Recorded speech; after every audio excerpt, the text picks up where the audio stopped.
सभी को मेरा प्रणाम। मैं डॉक्टर बिंदा, क्लिनिकल साइकोलॉजिस्ट। 10 अक्टूबर को पूरी दुनिया में मानसिक स्वास्थ्य दिवस, मेंटल हेल्थ डे मनाया जाता है और इसका उद्देश्य भी है लोगों को मानसिक स्वास्थ्य के प्रति सजग करना, जागरूक करना और जो लोग मानसिक रूप से परेशान हैं उनका समुचित इलाज कराना। वैसे तो मानसिक परेशानी कोई आज नई बात नहीं है। पहले भी लोग मानसिक रूप से अस्वस्थ हुआ करते थे, लेकिन तब मानसिक अस्वस्थ लोगों से लोगों को बचाया जाता था, लेकिन आज मानसिक अस्वस्थ लोगों को बचाया जाता है। उनके इलाज के लिए समुचित व्यवस्था की जाती है। इसीलिए तो 2023 का जो थीम है वो है mental health is a universal human right. सभी का अधिकार है वो मानसिक रूप से स्वस्थ रहे, जन्मजात अधिकार है। पहले इसी को ध्यान में रखते हुए 1992 में वर्ल्ड हेल्थ ऑर्गेनाइजेशन ने मेंटल हेल्थ पे काम करना शुरू किया और 10 अक्टूबर को एक दिन निर्धारित किया जो हर पखवाड़े तक, महीनों तक चलता है, लोगों को जागरूक करने के लिए। आज हम शरीर में कोई भी बीमारी होती है, पेट दर्द करता है, कहीं एक्सीडेंट हो जाता है, पेट में दर्द हो जाता है, बहुत सी शारीरिक बीमारियां होती हैं, डायबिटीज़ होते हैं, कुछ भी होते हैं, तो हम लोग शर्माते नहीं हैं और पता लगाते हैं कौन से डॉक्टर अच्छे हैं इसके इलाज के लिए।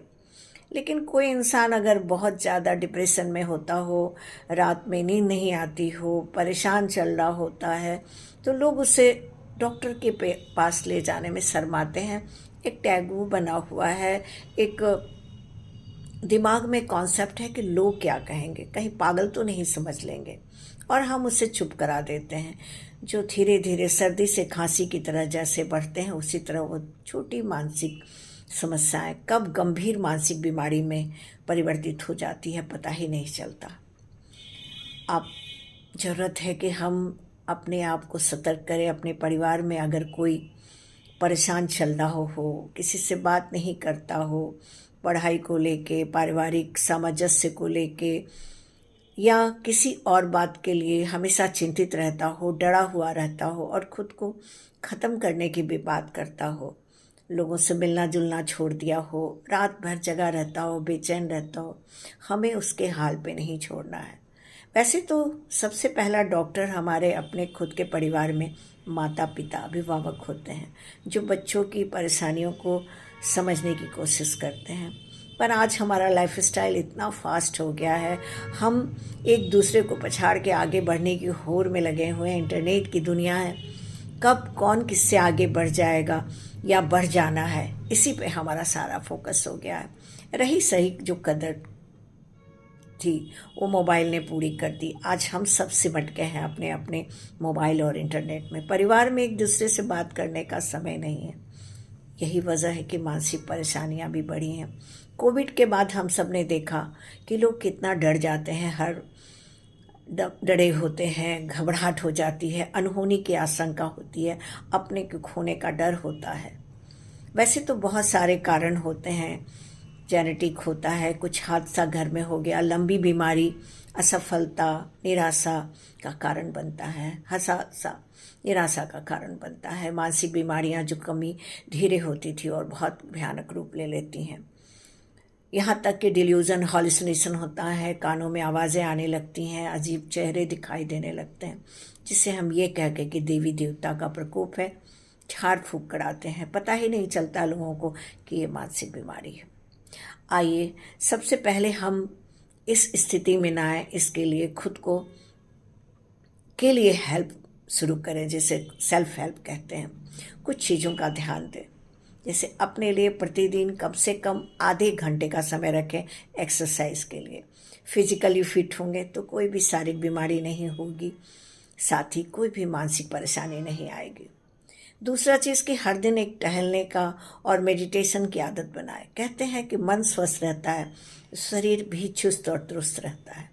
अगर मन खुश रहा तो शरीर से बीमारियां कोसों दूर रहती हैं।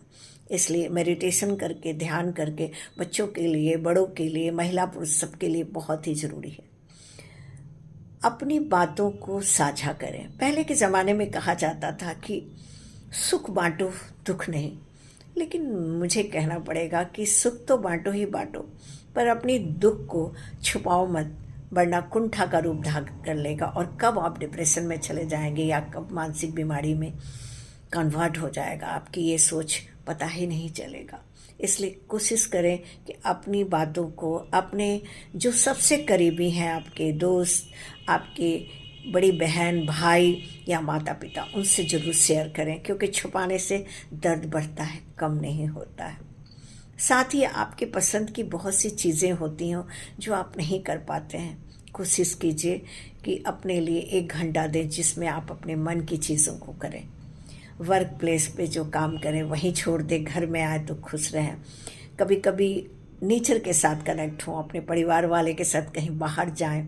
कोई ज़रूरी नहीं है महंगे तीर्थस्थल पे जाएं या कोई हिल स्टेशन पे जाएं। आप छोटे छोटे पार्क में जा सकते हैं, अपने घर में ही फुलवाड़ी बना सकते हैं, आपको बहुत सुकून मिलेगा।